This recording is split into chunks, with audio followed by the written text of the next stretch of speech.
Hi friends, news ಫಸ್ಟ್ಗೆ ಸ್ವಾಗತ. ನಾನು ಜಗದೀಶ್ ಕಾಶಂಪುರ್. ಇವತ್ತು ನನ್ನ ಜೊತೆ ಇರುವಂತಹ ವ್ಯಕ್ತಿ ವಿಶೇಷವಾದಂತಹ ವ್ಯಕ್ತಿ. ಇವರ ಸಾಧನೆ ಒಂದು ಕ್ಷೇತ್ರದಲ್ಲ, ಸುಮಾರು ಕ್ಷೇತ್ರಗಳಲ್ಲಿ ತಮ್ಮ ಸಾಧನೆಗಳನ್ನು ಮಾಡಿ ಬಹಳಷ್ಟು ಜನರಿಗೆ ಮಾದರಿಯಾಗಿರುವಂತಹ ಮಹಿಳೆ. ಮತ್ತೆ ಅದರ ಜೊತೆಗೆ ಇವಾಗಲೂ ಸಹಿತ ತಮ್ಮ ಚೈತನ್ಯದ ಮೂಲಕವಾಗಿ ಇನ್ನೂವರೆಗೂ ಸಹಿತ ಬಹಳಷ್ಟು ಯುವಕರನ್ನ ಸೆಳೀತಾ ಇದ್ದಾರೆ ತಮ್ಮತ್ತ. ಇವರ ಸಾಧನೆಯ ಹಾದಿ, ಅದರ ಜೊತೆಗೆ ಇವರ ಕ್ಷೇತ್ರಗಳು ನೋಡ್ತಾ ಹೋದ್ರೆ ಕಲ್ಪನೆ ಸಹಿತ ಮಾಡ್ಕೊಳ್ಳೋದಕ್ಕಾಗಲ್ಲ. ಕಾರಣ ಏನು ಅಂದ್ರೆ, ಅವರು ಸಂಗೀತದಲ್ಲಿದ್ದಾರೆ, ಲ್ಯಾಂಡ್ಸ್ಕೇಪಿಂಗ್ ಅಲ್ಲಿದ್ದಾರೆ, ಅದರ ಜೊತೆಗೆ ಸಮಾಜ ಸೇವೆಯಲ್ಲಿದ್ದಾರೆ. ಸ್ಪೆಷಲಿ ಒಂದು ಹೊಸ ಪ್ರಾಜೆಕ್ಟ್ ಅನ್ನ 2025ಕ್ಕೆ ಲಾಂಚ್ ಮಾಡೋಣ ಅನ್ಕೊಂಡಿದ್ದಾರೆ, ಅದು ಸಮಾಜ ಸೇವೆಗಾಗಿ. ಇದೆಲ್ಲದರ ಬಗ್ಗೆ, ಅದರ ಜೊತೆಗೆ ಸ್ಪೆಷಲಿ ಇವರ ಚೈಲ್ಡ್ಹುಡ್, ಇವರ ಮಕ್ಕಳ ಬಗ್ಗೆ, ಸ್ಪೆಷಲಿ ಏನಂದ್ರೆ ಈ ಸುಂದರವಾದಂತಹ ಭವ್ಯ ಮನೆಯ ಬಗ್ಗೆ. ಇನ್ನೊಂದು ವಿಶೇಷ ಏನಂದ್ರೆ, ಇವರ ಮಕ್ಕಳ ಬಗ್ಗೆ ನೀವು ಕೇಳಲೇಬೇಕು. ಯಾಕಂದ್ರೆ ಝರೋದಾ ಕಂಪನಿಯ ಮೂಲ ಕಾರಣಕರ್ತರು, ಮೂಲ ರೂವಾರಿಗಳು ಈ ಮೇಡಮ್. ಕಾರ್ಯಕ್ರಮಕ್ಕೆ ಸ್ವಾಗತ. ನಿಮ್ಮ ಬಗ್ಗೆ ಮಾತನಾಡಬೇಕು ಅಂದ್ರೆ ಒಂದು ಹೊಸ ನಮ್ಗೆ ಜೋಶ್ ಬರುತ್ತೆ. ಕಾರಣ ಏನು ಅಂದ್ರೆ, ಯಾವ ಫೀಲ್ಡ್ ಅಲ್ಲಿ ಇಲ್ಲ ನೀವು, ಎಲ್ಲಾ ಫೀಲ್ಡ್ ಅಲ್ಲೂ ಇದೀರಾ. ಚೈಲ್ಡ್ಹುಡ್ ಇಂದ ಹಿಡ್ಕೊಂಡು ಅವಾಗಿಂದ ಲೈಫ್ ನ ಎಂಜಾಯ್ ಮಾಡಕ್ ಶುರು ಮಾಡಿದವರು ಇಲ್ಲಿವರೆಗೂ ಲೈಫ್ ನ ಎಂಜಾಯ್ ಮಾಡ್ತಿದ್ದೀರಾ. ಇದರ ಗುಟ್ ಏನು ಮೇಡಮ್? ಫಸ್ಟ್ ಇದನ್ನ ಕ್ವಶನ್ ನನಗೆ. ಪಾಸಿಟಿವ್ನೆಸ್, ಸಕಾರಾತ್ಮಕ ಅಂತಾರಲ್ಲ ಇದರಲ್ಲಿ, ಅದು ಅಷ್ಟೇ. We have to be positive and optimistic ಆಗಿರ್ಬೇಕು. ಜೀವನದಲ್ಲಿ ಆಸೆಗಳು ಇಟ್ಕೊಂಡಿರ್ಬೇಕು. ಜೀವನದಲ್ಲಿ ಒಂಥರ ಏನಾದ್ರು ಉದ್ದೇಶ ಇಟ್ಕೊಂಡಿರ್ಬೇಕು. ಸೊ ಉದ್ದೇಶ ಇಟ್ಕೊಂಡಾಗ ನಮಗೆ ನಮ್ಮ ವಯಸ್ಸಾಗ್ತಿರೋದು ಗಣನೆಗೆ ಬರಲ್ಲ. ನಮ್ಗೇನು ನಾವು ಸಾಧಿಸ್ಬೇಕು ಅನ್ನುವಾಗ ನಮಗೆ ಸಮಯನೇ ಸಾಕಾಗಲ್ಲ. ಸೊ ಇಡೀ ದಿನ ನನಗೆ ಬೇರೆ ಏನು ಯೋಚನೆ ಬರ್ದೇ ಇದ್ದಾಗ ಕ್ವೈಟ್ ನ್ಯಾಚುರಲಿ ನಮಗೆ ಏಜ್ ಆಗ್ತಿದೆ, ನಾವು ಮನೇಲಿ ಕೂತ್ಕೋಬೇಕು, ಅದು ನಮಗೆ ಬಾಡಿನೂ ಅದೇ ಥರ ರೆಸ್ಪಾಂಡ್ ಮಾಡ್ತಾ ಹೋಗುತ್ತೆ. ಈಗ ಇಲ್ಲ, ರೇವತಿ ಕಾಮತ್ ಅನ್ನುವಂತಹ ಮೇಡಮ್ ಅವರ ಹೆಸರು ಯಾವ ಮಟ್ಟಕ್ಕೆ ಸಂಚಲನ ಸೃಷ್ಟಿ ಆಗ್ತಿದೆ ಅಂತಂದ್ರೆ, ಇದ್ರೆ ಇವ್ರ ತರ ಇರ್ಬೇಕಪ್ಪ. ನಿಮ್ಮ ಈ ಒಂದು ಆಕ್ಟಿವ್ನೆಸ್ ನ ಗುಟ್ಟೇನು ಅನ್ನುವಂತಹ ಪ್ರಶ್ನೆ ಬಹಳಷ್ಟು ಜನ ಕೇಳ್ತಿದ್ದಾರೆ. ಹೌದು. ಸೊ ನನಗೆ ಎಲ್ಲ ಹುಡುಗರು, ಹುಡುಗಿರು, ಹೆಂಗಸರು, ವಯಸ್ಸಾದವರು ಎಲ್ಲರೂ ನನಗೆ ಅಟ್ರಾಕ್ಟ್ ಆಗ್ತಾ ಇದ್ದಾರೆ. ನಂಗೆ ಅದೊಂದು ತುಂಬಾ ಸಂತೋಷದ ವಿಷಯ. ನಿಮ್ಮ ಚೈಲ್ಡ್ಹುಡ್ ಲೈಫ್ ಬಗ್ಗೆ ಬಹಳಷ್ಟು ಏನಂದ್ರೆ ಕ್ಯೂರಿಯಾಸಿಟಿ ಇರೋದೇ ಅಲ್ಲಿಂದ ನಿಮ್ದು. ಯಾಕಂದ್ರೆ 10ನೇಯ ಮಗಳು ನೀವು, ನಿಮ್ಮ ತಂದೆ ತಾಯಿಯವರಿಗೆ. ಅಲ್ಲಿಂದ ನಿಮ್ಮ ಲೈಫ್ ಹೇಗಿತ್ತು, ನಿಮ್ಮ ಚೈಲ್ಡ್ಹುಡ್ ಲೈಫ್ ಹೇಗಿತ್ತು, ಈಗ ಹೇಗಿದೆ? Childhood was not normal. So ನನ್ನ ಚೈಲ್ಡ್ಹುಡ್ ತುಂಬ ನಾರ್ಮಲ್ ಆಗಿರಲಿಲ್ಲ. ಸೊ ಚೈಲ್ಡ್ಹುಡ್ ತುಂಬ ಇಂಪಾರ್ಟೆಂಟು.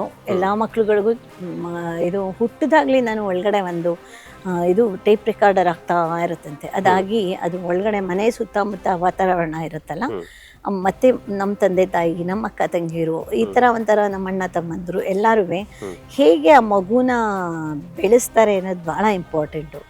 ಅದಕ್ಕೆ ನಿಮ್ಗೆ ಕೋಟಿಗಟ್ಟಲೆ ದುಡ್ಡೇ ಬೇಕಾಗಿಲ್ಲ, ನೀವೇನು ಕೋಟ್ಯಾಧೀಶರು ಆಗಬೇಕಾಗಿಲ್ಲ. ಸೊ ಒಂದು ಸ್ವಲ್ಪ ನಿಮ್ಮ ಇದು ಮನಸ್ಸನ್ನ ನೀವು ನಿಮ್ಮ ಕೋಪ ತಾಪಗಳಿಗೆಲ್ಲ ತಡೆ ಹಿಡಿದು ಖುಷಿಯಾಗಿರ್ಬೇಕು. ಬೆಳೆಯೋ ಮಕ್ಳ ಮುಂದೆ ಲೈಕ್ ನಾವು ಒಂಥರ ನಮ್ಮ ಡಿಪ್ರೆಷನ್ಸ್ ಎಲ್ಲ ತೋರಿಸ್ಕೋಬಾರ್ದು. ಫಸ್ಟ್ ಆಫ್ ಆಲ್ ಡಿಪ್ರೆಷನ್ಗೆ ಹೋಗೋದೇ ತಪ್ಪು. ನಮ್ಮ ಮನಸ್ಸಿಗೆ ಅದು ನಾವು ಡಿಪ್ರೆಷನ್ ಅಷ್ಟು ಎಲ್ಲರೂ ಅನ್ಕೋಬೋದು ಇವು ಹೇಳ್ತಿರೋ ಅಷ್ಟು ಸುಲಭನಾ ಅಂತ. 1 ವರ್ಷದ ಕೆಳಗಡೆ ನಮ್ಮ ಹಸ್ಬೆಂಡ್ ಹೋಗ್ಬಿಟ್ರಲ್ಲ. ಸೊ ನಾನು ನಮ್ಮ ಹಸ್ಬೆಂಡೇ ಜೀವನ ಎಲ್ಲ ಅಂದ್ಕೊಂಡು 45 ವರ್ಷದಿಂದ ಬದುಕ್ತೋಳು. ಸೊ ಸಡನ್ನಾಗಿ ನಮ್ಮ ಹಸ್ಬೆಂಡನ್ನು ಕಳ್ಕೊಂಡು ನನಗೂ ಒಂಥರ ಡಿವಾಸ್ಟೇಟೆಡ್ ಅಂತಾರಲ್ಲ, ಆ ಥರ ನನಗೂ ಹೇಗಪ್ಪ ನೆಕ್ಸ್ಟು. ಯಾಕೆಂದರೆ ಎಲ್ಲರೂ ಹೊರಗಡೆ ಹೋದರೆ ನನ್ನನ್ನು ಅವರು ಮಾನಿಟರ್ ಮಾಡ್ತಾ ಇರೋರು, ಒಂಥರ ಎಷ್ಟೊತ್ತಿಗೆ ಬರ್ತೀಯಾ ಅಂತ ಕೇಳ್ತಾ ಇರೋರು, ಎಷ್ಟೊತ್ತಿಗೆ ಎಲ್ಲಿದ್ದೀನಿ ಅಂತ ಕೇಳ್ತಾ ಇರೋರು. ಆಮೇಲೆ ಮಕ್ಳುಗಳು ಅವರವರೇ ಬ್ಯುಸಿ, ಯಾರು ನನ್ನನ್ನು ಕೇಳಲ್ಲ. ಇವಾಗ ಭಾಳ ದುಃಖ ಆಗುತ್ತೆ. ಅವ್ರು ಕೇಳಕ್ಕೆ ಇವಾಗ ಅವರೇ ಇಲ್ವಲ್ಲ ಒಂಥರ. ಮುಂಚೆ ನನಗೆ ಒಂಥರ ಯಾಕೆ ಕೇಳ್ತಾರೆ ಇಷ್ಟೊಂದು ಅನ್ನಿಸ್ತಾ ಇತ್ತು. ಎಲ್ಲಿದೆಯಾ, 9 ಗಂಟೆ ಒಳಗಡೆ ನೀನು ಮನೇಲಿ ಇರಬೇಕು, ಹಾಗೆ ಹೀಗೆ, ಇದು ಹೊರಗಡೆ ಎಷ್ಟೊಂದು ಕ್ರೈಮ್ಗಳು ನಡೀತಾ ಇದೆ, ನೀನು ಮನೆಗೆ ಬಂದುಬಿಡ್ಬೇಕು ಅಂತೆಲ್ಲ ಹೇಳೋರು. ಸೊ ಇದು ಒಂದು ನಾನು ರಿಯಲಿ ಮಿಸ್ಸಿಂಗ್. ಅಷ್ಟು ಕೇರ್ ಮಾಡ್ತಿದ್ದವರು. 45 ವರ್ಷ ನಮ್ಮ ತಂದೆ ತಾಯಿ ಜೊತೆಗಿದ್ದಿದ್ದಕ್ಕಿಂತ ಜಾಸ್ತಿ ನಮ್ಮ ಹಸ್ಬೆಂಡ್ ಜೊತೆ ಇರ್ತೀನಲ್ಲ. ಇವಾಗ್ಲೂ ಸಹಿತ ನೀವು ಕಾರ್ಯಕ್ರಮಗಳಿಗೆ ಹೋಗಿ ನೀವೇ ಅಲ್ಲಿ ಕೂತ್ಕೊಂಡು ವೀಣೆಯನ್ನು ನುಡಿಸುವಂತದ್ದು ನೋಡ್ತಾ ಇದ್ರೆ ಬಹಳಷ್ಟು ಜನ ಯಾರಪ್ಪ ಇದು ಅನ್ನೋ ಮಟ್ಟಕ್ಕೆ ಪ್ರಶ್ನೆ ಮಾಡೋ ಮಟ್ಟಕ್ಕೆ ಬಂದ್ಬಿಡ್ತಾರೆ. ಅದ್ರ ಜೊತೆಗೆ ಇನ್ನೊಂದು ವಿಶೇಷ ಫ್ರೆಂಡ್ಸ್, ಈ ಒಂದು ಕಾರ್ಯಕ್ರಮದಲ್ಲಿ ಇದರ ಜೊತೆಗೆ ಈ ಮನೆಯ ಬಗ್ಗೆ ಸ್ವಲ್ಪ ಮಾಹಿತಿ ಪಡ್ಕೊಳ್ತಾ ಹೋಗೋಣ. ಮೇಡಮ್, ಮನೆ ನೋಡಿದ ತಕ್ಷಣವೇ ಒಳಗಡೆ ಬಂದ ತಕ್ಷಣವರೆಗೆ ಒಂಥರ ಪಾಸಿಟಿವ್ ವೈಬ್. ಒಳಗಡೆ ಬಂದ ತಕ್ಷಣವೇ ಎಲ್ಲ ನೋಡಿದ್ರು ಸಹಿತ ಗ್ರೀನರಿ, ಮರಗಳು. ಯಾಕಂದ್ರೆ ಈ ಬೆಂಗಳೂರು ಅಂತ ಸಿಟಿಗಳಲ್ಲಿ ಈ ರೀತಿಯಾದಂತಹ ಮನಸ್ಥಿತಿ ಎಲ್ರಿಗೂ ಇರುತ್ತೆ, ಬಟ್ ಅವಕಾಶ ಇರಲ್ಲ, ಹೇಗ್ ಮಾಡ್ಬೇಕು ಅಂತ ಗೊತ್ತಿರಲ್ಲ. ಶುರು ಮಾಡ್ತೀನಿ. ಇದು ಪಾರಿಜಾತ ಮರ. ಆಕ್ಚುಲಿ ನನಗೆ ಇದು ನಿಮ್ಗೆ ಗೊತ್ತಲ್ಲ, ಮೋದಿ ಅವರು ಅಯೋಧ್ಯೆನಲ್ಲಿ ಇದು ಮಾಡಿದ್ರಲ್ಲ, ಭೂಮಿ ಪೂಜೆ ಮಾಡೋದಲ್ಲ, ಅವತ್ತಿನ ದಿನ ಪಾರಿಜಾತ ಹಾಕಿದ್ರು. ಓಕೆ. ಸೊ ನಂಗೆ ಪಾರಿಜಾತ ಕೃಷ್ಣಂಗೆ ಪ್ರಿಯವಾದ ಪಾರಿಜಾತ, ಶ್ರೀಕೃಷ್ಣ ಪಾರಿಜಾತ ಅಂತ ಹೇಳ್ತಾರಲ್ಲ, ಕೃಷ್ಣಂಗೆ ಪ್ರಿಯವಾಗಿದ್ದು ಪಾರಿಜಾತ. ಈ ಪಾರಿಜಾತ ನಾನು ಯಾವತ್ತು ಹಾಕಿದ್ ಗೊತ್ತಾ? ಪುನೀತ್ ರಾಜ್ಕುಮಾರ್ ಅವ್ರು ಸತ್ತಿದ ದಿನ. ಅಲ್ಲಿ ಕ್ರಿಮೇಷನ್ ಆಗ್ತಾ ಇತ್ತು, ನಂಗೆ ಬಹಳ ದುಃಖ ಆಗ್ತಾ ಇತ್ತು, ಒಂಥರ ಇಷ್ಟು ಸಣ್ಣ ಹುಡುಗ ಸತ್ತೋದ್ರಲ್ಲ ಅಂತ. ಸೊ ಅವತ್ತಿನ ದಿನ ನಾನೇನಂದ್ರೆ ಅವ್ರ ಹೆಸರಲ್ಲಿ ಇದನ್ನ ನಾನು ಒಂದು ಮರ ಹಾಕಬೇಕು ಅಂತ ನಾನು ಹೊರಗಡೆ ಹೋಗಿ ನಾನು ಕೆರೆ ಹತ್ರ ಎಲ್ಲ ಕೆರೆ ಹತ್ರ ಹೋಗಿನೂ ಅರಳಿ ಮರ ಹಾಕಿದ್ದೀನಿ ಅವ್ರ ಹೆಸರಲ್ಲಿ. ಬಟ್ ಅವತ್ತಿನ ದಿನ ಕ್ರಿಮೇಷನ್ ಟೈಮಲ್ಲಿ ಅವ್ರನ್ನ ಭೂಮಿಗೆ ಹಾಕೋ ಟೈಮಲ್ಲಿ ನಾನು ಇದನ್ನ ಹುಟ್ಟಾಕ್ತೆ ಅಂತ. ಒಂದೇ ಪುನೀತ್ ರಾಜ್ಕುಮಾರ್ ಆದ್ನ ಇಲ್ಲಿ ಬರ್ಬೋದು. Hoping for it. ಬಂದ್ಬಿಟ್ಟಿದೀವನೋ ಲೈಕ್ ಅದಕ್ಕೆ. ಓಕೆ. ಮತ್ತೆ ಇನ್ನೊಂದು ಮೇಡಮ್, ಮನೆ ಅಂದ ತಕ್ಷಣವೇ ನಿಮ್ಮ ಪ್ರಕಾರ, ಯಾಕಂದ್ರೆ ನೀವು ತುಂಬಾ ಕಡೆ ಗಾರ್ಡನ್ಗಳನ್ನ, ನಮ್ಮ ಮನೆ ಇದೇನ್ ಗೊತ್ತಾ, ಈ ಮನೆ ಇದೆಯಲ್ಲ, ಈ ಮನೆ ನಮ್ದು ಮೂರು ಜನ ನಾನು ನನ್ನ 2 ಮಕ್ಕಳು, ನನ್ನ ಹಸ್ಬೆಂಡ್ ಇಷ್ಟು ದಿನ ಇದ್ರು.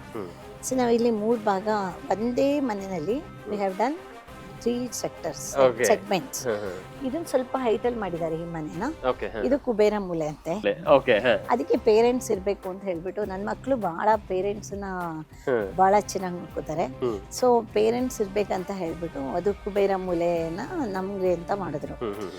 ಆಮೇಲೆ ನಂದು ಇದೆಲ್ಲ ಎಕ್ಸ್ಪೆರಿಮೆಂಟ್ ಜಾಗ. ಇದೆಲ್ಲ ಗಿಡಗಳಿದೆಯಲ್ಲ, ಇದೆಲ್ಲ ನಾನು ಮಲ್ಟಿಪ್ಲೈ ಮಾಡ್ತೀನಿ. ಇದೆಲ್ಲ ಜೇಡು, ಪೆಪರೋಮಿಯಾಸು ಎಲ್ಲದನ್ನು ನಾನು ಇಲ್ಲಿ ಇದಿದೆಯಲ್ಲ, ಇಲ್ಲಿ ಈ ಜಾಗದಲ್ಲಿ ಸಮ್ ಎಕ್ಸ್ಪೆರಿಮೆಂಟ್ಸ್. ಯಾರು ಬಂದ್ರು ಅವ್ರಿಗೆ ಗಿಡಗಳು ಐ ವಿಲ್ ಗಿಫ್ಟ್.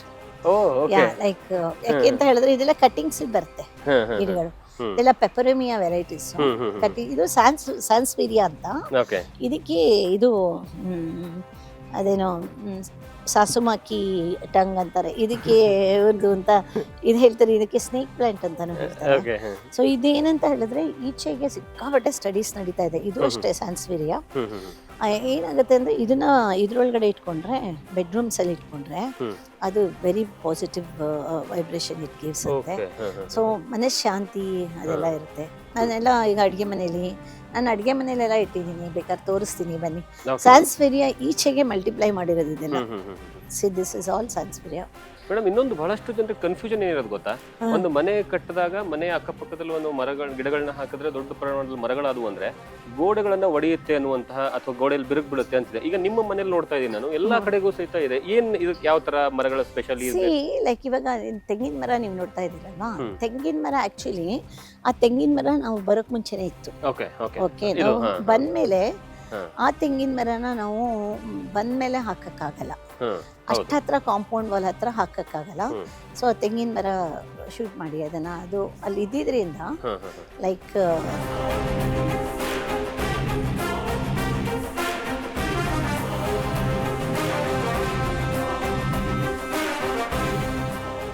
ಅಂದ್ರೆ ನೀವು ಇಲ್ಲಿ ಮುಂಚೆ ಕಟ್ಟೋಕ್ಕಿಂತ ಮುಂಚೆನೂ ಸಹಿತ ಇದು ತೆಂಗಿನ ತೋಟ ಆಗಿತ್ತು.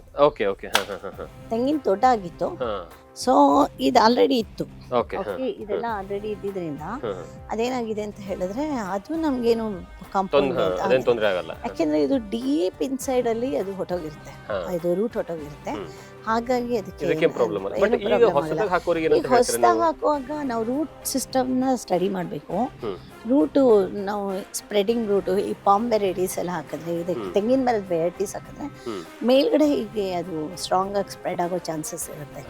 ಹಾಕುವಾಗ ನಮ್ಗೆ ಅವೇರ್ನೆಸ್ ಇರಬೇಕು, ಯಾವ್ದು ಹಾಕಬೇಕು ಅಂತ, ಯಾವ್ದು ಹಾಕಬೇಕು. ಅದು ನಾವು ಮಿಲಿಂಟೋನಿಯಾ ಅಂತ ಒಂದು ಆಕಾಶ ಮಲ್ಲಿಗೆ ಅಂತ ಸಿಗುತ್ತೆ. ಸೊ ಆಕಾಶ ಮಲ್ಲಿಗೆ ಹಾಕಿದ್ರೆ ಲೈಕ್ ಅದು ನಮ್ಗೆ ಅದು ಆರಾಮಾಗಿ ಹಾಕೋಬಹುದು. ಎಷ್ಟು ನಾವು ಅರ್ಬನ್ ಫಾರೆಸ್ಟೇಷನ್ ಅಂದ್ರೆ ಅದೇನೆ, ಇಷ್ಟು ಕಾಂಪೌಂಡ್ ಜಾಗ ಇರುತ್ತೆ. ಇಷ್ಟು ಕಾಂಪೌಂಡ್ ಜಾಗದಲ್ಲಿ ನಾವು ಇದು 1-2 ಅಡಿ ಒಳಗಡೆ ಮರಗಳು ಹಾಕ್ಬೋದು, ಪಾರಿಜಾತ ಹಾಕ್ಬೋದು. ಪಾರಿಜಾತ ಡಿಸ್ಟರ್ಬ್ ಆಗಲ್ಲ. ಸೊ ಎಷ್ಟೊಂದು ಥರ ವೆರೈಟೀಸ್ ಮರಗಳಿದೆ. ನಂದು ಯೂಟ್ಯೂಬ್ ಬ್ಲಾಗ್ ಸ್ಟಾರ್ಟ್ ಆಗ್ತಾ ಇದೆ ಈಗ. ಸೊ ಅದಕ್ಕೆ ರೇವತಿ ಕಾಮತ್ ಯೂಟ್ಯೂಬ್ ಅಂತ. ಸೊ ಅದ್ರಲ್ಲಿ ನಾನು ಡೀಟೇಲಿಂಗ್ ಆಗಿ ಎಲ್ಲರಿಗೂ ಹೇಳ್ಕೊಡೋಣ ಅಂತ ಮಾಡಿದ್ದೀನಿ. ಈವನ್ ನನ್ನ ಫ್ಲವರ್ ಬಿಸ್ನೆಸ್ ಹೇಗೆ ಮಾಡೋದು, ಲ್ಯಾಂಡ್ಸ್ಕೇಪಿಂಗ್ ಬಿಸ್ನೆಸ್ ಹೇಗೆ ಮಾಡೋದು, ಆಮೇಲೆ ಈ ಥರದ್ದೆಲ್ಲ ಹೇಳ್ಕೊಡೋಣ ಅಂತ ಪ್ಲಾನಿಂಗ್. ಮತ್ತೆ ಇಲ್ಲಿ ಏನಂದ್ರೆ ಇದು ಫುಟ್ಬಾಲ್ ಗ್ರೌಂಡ್. ನನ್ನ ಮೊಮ್ಮಗನಿಗೆ ಫುಟ್ಬಾಲ್ ಕೋಚ್ ಎಲ್ಲ ಬರ್ತಾರೆ. ಸೊ ಅದಕ್ಕೇನೆ ಅದನ್ನ 2 ಇದಿದೆಯಲ್ಲ, ಆ ಕಡೆ ಪೋಲ್ಸ್ ಇದೆಯಲ್ಲ. ಸೊ ಅವನು ಫುಟ್ಬಾಲ್ ಆಡ್ತಾನೆ, ತುಂಬಾ ಇಷ್ಟ ಅವನು. ಓಕೆ ಓಕೆ ಸೊ ಅವ್ರಿಗೋಸ್ಕರ ಇದು football ground. Okay madam, okay ಒಳಗಡೆ ಎಂಟ್ರಿ ಕೊಡೋಣ. ಫಸ್ಟ್ ಎಂಟ್ರಿ ಕೊಡೋ ಸಂದರ್ಭದಲ್ಲಿ ನೀರಿನ ಶಬ್ದ ಕೇಳಬೇಕು ಅನಿಸ್ತದೆ ಏನೋ ಹೇಳ್ತಾರೆ, ಅದು ಇಲ್ಲಿ ನಿಮ್ಮ ಮನೇಲಿ ಕೇಳ್ತಾ ಇದೆ ಬಟ್ ಈಗ ಎಟ್ ಪ್ರೆಸೆಂಟ್ ಏನಾಗಿದೆ ಅಂದ್ರೆ ಸ್ವಲ್ಪ ಇಟ್ ಇಸ್ ಅಂಡರ್ ರಿಪೇರ್. ನಂದು ಇದು ವಾಟರ್ ಬಾಡಿ ಮೇಂಟೈನ್ ಮಾಡೋದಿದೆಯಲ್ಲ ಅದು ಬಹಳ ರೇಜ್ಗೆ ಕೆಲಸ. ಲೈಕ್ ಯಾಕೆ ಅಂತ ಹೇಳಿದ್ರೆ ವಾಟರ್ ಬಾಡಿನಲ್ಲಿ ಪಾಚಿ ಕಟ್ಕೋತಾ ಇರುತ್ತೆ, ಆಮೇಲೆ ಫಿಶಸ್ ತುಂಬಾ ಡೆಲಿಕೇಟು, ಅದಕ್ಕೆ ಅದನ್ನ ನಾವು ಮೇಂಟೈನ್ ಮಾಡೋದು ಬಹಳ ಕಷ್ಟದ ಕೆಲಸ. ಎಲ್ಲ ತುಂಬಾ ಫಿಶ್ ಗಳನ್ನು ಸಹಿತ ಸಾಕಿದ್ದೀರಾ? ಬೇಕಾದಷ್ಟಿವೆ, ಮನುಷ್ಯರು ಕಾಣಿಸಿದ್ರೆ ಒಳಗೆ ಹೊಟ್ಟೋಗುತ್ತೆ. ಇಲ್ಲ ತುಂಬಾ ಚೆನ್ನಾಗಿದೆ. ಮತ್ತೆ ಈ ಮರದ ಬಗ್ಗೆ ವಿಶೇಷ ಇದೆ ಅಂತ ಕೇಳ್ಪಟ್ಟೆ, ಏನು ಮೇಡಮ್ ವಿಶೇಷ ಇದ್ರ ಬಗ್ಗೆ? ಚೈನಾದಲ್ಲಿ ಈ ತರದ್ ಮಾಡೋದು. ಓಕೆ ಓಕೆ, ಚೈನಾದವ್ರು ಮಾಡೋದೆಲ್ಲ ಅಧ್ವಾನದ ಕೆಲಸಗಳ. 100% ಎಲ್ಲ ವೈರಸ್ಗಳು ಅಲ್ಲಿಂದಾನೆ ಬರುತ್ತೆ ಅಂತ. ಚೈನಾದವ್ರು ಏನ್ ಮಾಡ್ತಾರೆ, ಇದನ್ನ ಕಟ್ ಮಾಡಿ ಪಾಪ ಇದು 80-100 ವರ್ಷದ ಕುಬ್ಜಾ ಮಾಡ್ಬಿಡ್ತಾರೆ. ಸಿ ಅದಕ್ಕೂ ಹ್ಯೂಮನ್ ಬೀಯಿಂಗ್ಸ್ ತರಾನೇ ಫೀಲಿಂಗ್ಸ್ ಎಲ್ಲ ಇರುತ್ತೆ. ಅನ್ಯಾಯವಾಗಿ ಅದನ್ನ ಕುಬ್ಜಾ ಮಾಡಿ ಹಾಳು ಮಾಡ್ತಾರೆ. ಇದೆಲ್ಲ ಬಾಲಿಯಿಂದ ಬಂದಿರೋ ಫರ್ನಿಚರ್ಸ್. ಸಿ ಇದ್ರದ್ದೆಲ್ಲ ಗಾರ್ಡನ್ ಮೇಂಟೆನೆನ್ಸ್ ರೆಸ್ಪಾನ್ಸಿಬಿಲಿಟಿ ನಂದು. ಸೊ ಇದೆಲ್ಲ ಮಲ್ಟಿಪ್ಲೈ ಮಾಡಿದೀನಿ. This is also from Bali. Super ಆಗಿದೆ ಮೇಡಮ್ ಇದು. ಇದೆಲ್ಲವೂ ಸಹಿತ ಫರ್ನಿಚರ್ ಪೂರ್ತಿ ಬಾಲಿಯಿಂದ ತರಿಸಿದ್ದು. ಇದೆಲ್ಲ ಬಾಲಿಯಿಂದ. ನೋಡಿ ಈ ಮೊಳೆಗಳೆಲ್ಲ ಇದೆಯಲ್ಲ, this is all like natural ಅಲ್ಲಿ ಹೊಡೆದಿರೋದು, ಇಲ್ಲ ಮುಂಚೆನೆ ಇತ್ತೋ ಗೊತ್ತಿಲ್ಲಪ್ಪ. ಅದಕ್ಕೆ ನಮ್ ಕೆಲಸದವ್ನು ಯಾರೋ ನೋಡ್ಬಿಟ್ಟು, ಮೇಡಮ್ ನಮ್ಮ ಮನೇಲೂ ಈ ತರ ಮುರಿದೋಗಿರೋದು ಇದಿದೆ, ನಾನು ತಂದ್ಕೊಡ್ಲಾ ಅಂತ ಕೇಳ್ತಾ ಇದ್ದ. ಎಲ್ಲ ಮುರುಕ್ಲಿ ತರ ಕಾಣಿಸುತ್ತೆ. ಸೊ ಇಲ್ಲಿ 3 ಬಾಗಿಲಿದೆ ನೋಡಿ, ಮನೆ ಒಂದು 3 ಬಾಗಿಲು. ಇದು ನನ್ನ ದೊಡ್ಡ ಮಗನ ಮನೆ, ಅದು ಚಿಕ್ಕ ಮಗನ ಮನೆ, ಅದು ನಮ್ಮ ಮನೆ. ಮನೆ ಒಂದು 3 ಬಾಗಿಲು ಅನ್ನುವಂಥದ್ದನ್ನ ಇಲ್ಲಿ ನೋಡಿದ್ರೆ ಗೊತ್ತಾಗುತ್ತೆ. ಬಟ್ ತುಂಬಾ ಚಂದ, ಎಲ್ಲರೂ ಸಹಿತ ಅದ್ಭುತವಾಗಿ ಸಂಜೆ ಆದ್ರೆ ಸಾಕು ಸಮಯ ಕಳೆಯುವಂತಹ ಜಾಗಗಳಿದೆ. ಹೌದು. ಎಷ್ಟು ಜಾಗ ಇದೆ ಫಸ್ಟ್ ಅದ್ರ ಬಗ್ಗೆ ಮಾತಾಡೋಣ. ಎಷ್ಟಿದೆ ಮೇಡಮ್ ಈ ಜಾಗ? ಇದು ಜಾಗ 17,000 ಸ್ಕ್ವೇರ್ ಫೀಟ್ ಇದೆ, but built in 20,000. Okay okay madam, ಮನೆ ಒಳಗಡೆ ಎಂಟ್ರಿ ಕೊಡೋಣ. ಯಾಕಂದ್ರೆ ತುಂಬಾ ಕ್ಯೂರಿಯಾಸಿಟಿ ಇದೆ, ಮತ್ತೆ ಇನ್ನೊಂದು ತುಂಬಾ ವಿಚಾರಗಳು ಮಾತಾಡೋದಿದೆ ಮನೆ ಒಳಗಡೆ ಕೂತ್ಕೊಂಡು. ಓಕೆ ಮೇಡಮ್, ಹೋಗೋಣ. ಮೇಡಮ್, ಮನೆ ಒಳಗೆ ಎಂಟ್ರಿ ಆಗ್ತಾ ಇದೀವಿ. ನಿಮ್ಮ ಮನೆಗೆ ಎಂಟ್ರಿ ಆಗಿ ನಿಮ್ಮ ಮನೆಯ ಬಗ್ಗೆ ನಿಮ್ಮಿಂದ ತಿಳ್ಕೊಳ್ಳೋ ಪ್ರಯತ್ನ ಮಾಡ್ತೀನಿ ಇವತ್ತು ನಾನು. ಓಕೆ ಮೇಡಮ್, ಈ ಮನೆಗೆ ಬಂದಾದ ಮೇಲೆ ಯಾವಾಗ ಕಟ್ಟಿದ್ದು, ಇದರ ವಿಶೇಷತೆ ಏನು, ಸ್ವಲ್ಪ ಎಕ್ಸ್ಪ್ಲೇನ್ ಮಾಡ್ಬೋದಾ?